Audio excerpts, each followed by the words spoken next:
Hey guys, so end of week 19. Yeah, this week has been a really beautiful week.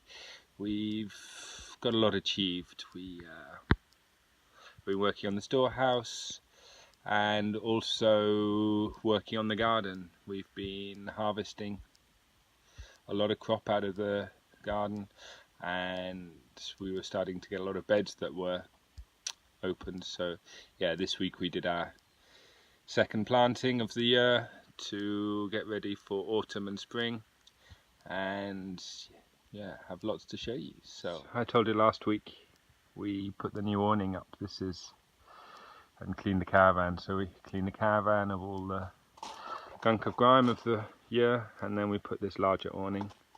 Just makes things a lot more comfortable in here, a lot more space.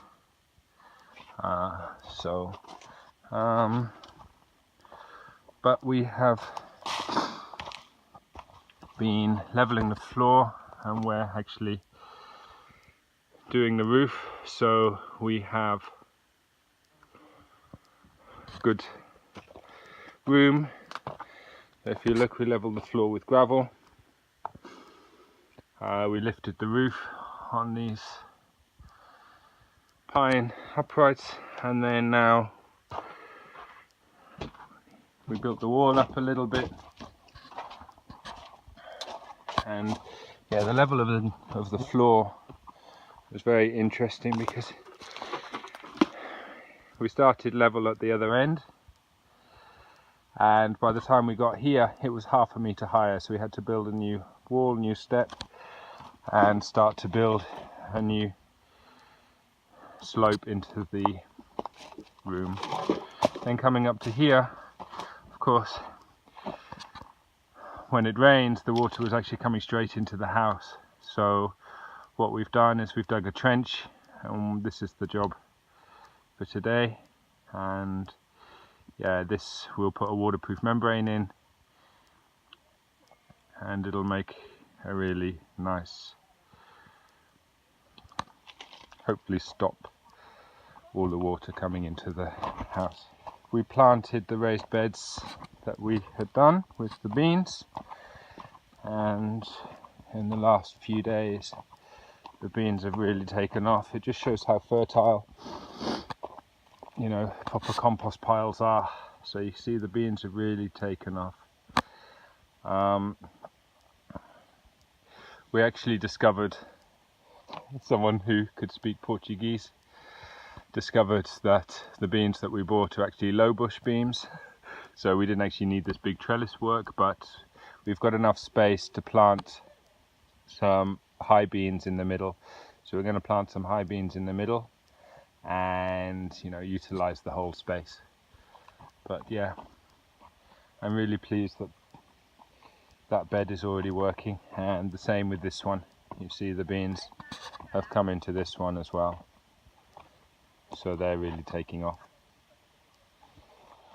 In the garden, what we've actually done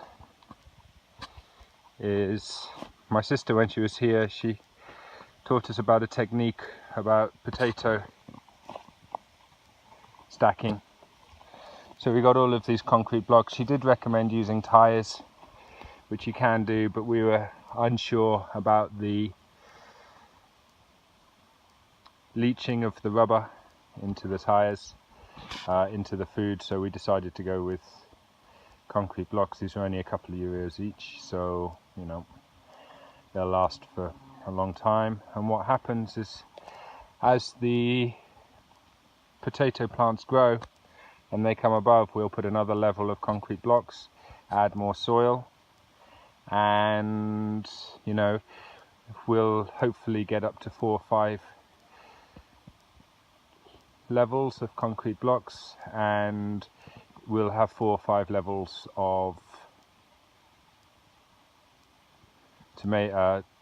potatoes, which now as we start to harvest, we just take one level off and we leave the potatoes in the ground, and apparently they last a lot longer. The hugel beds, the strawberries, when we were at Boom, they didn't survive because they didn't have enough water, so we have noticed that the cabbages are doing really well in the hugel beds, so we've planted these beds with cabbages. There was a raised bed that was here that was underneath a load of weeds, and we actually had some trees in these spots that was really creating a lot of shade for the garden, so we've removed the trees and found another raised bed, which we have planted a load of mint and some parsley and coriander, and you can see planted lots of new salads. We have moles, which is interesting because we come back, we've lost all our carrots to the moles. We lost quite a lot of salads to the moles, but just plant more. Abundance for everybody. And you can see our pepper plants are doing really well. We're getting nice large green peppers, so even though we don't really know what we're doing, the land is so fertile that it's doing really well. Up to the badminton court area, and what we've done here is we seeded. So we seeded grass 2 days ago, and we're going to be watering a lot over the next few days. And the reason we seeded this is, one, we want to continue using it as a badminton court, but two, it's going to start raining soon, and when there's big rains, this actually floods and the water comes down here. So if we didn't seed it and protect the topsoil, we'd lose it. So we've got a couple of weeks for the grass to bind with the soil, and that should help with soil erosion. So that's the progress of the week, guys. Love and light, love and light.